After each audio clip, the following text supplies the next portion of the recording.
Unang-una, salamat po sa Ponderosa, lalong-lalo na kay Miss Chris na talaga namang napaka-supportive and mabilis kausap, madaling kontakin pagka may questions kami, mabilis yung masasagot yung mga queries namin.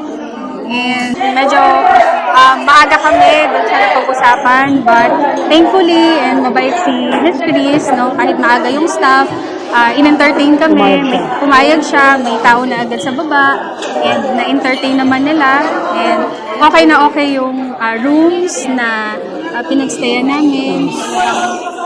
Bagong-bago, and sobrang lamig po ng aircon.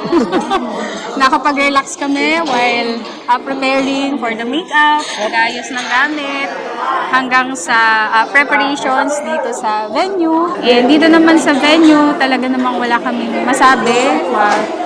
Malinis, elegante, and talagang mukhang bagong-bago talaga. Talagang fresh na fresh ang namin dito, stay namin dito sa Hall 1. And kung meron kayong future events na paghahandaan, like wedding, pwede rin yung mga birthdays or christening, any kind of events na kakandak or pwedeng ikandak dito sa Ponderosa.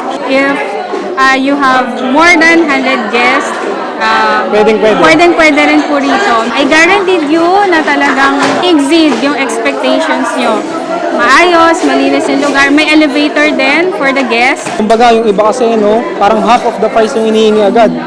So, dito, parang less than 5,000. So, you can reserve your specific time. Lalo na ito, kinuha namin birthday and wedding. Kaya kinuha natin yung November 19. So, ayun. Thank you. Thank you very much.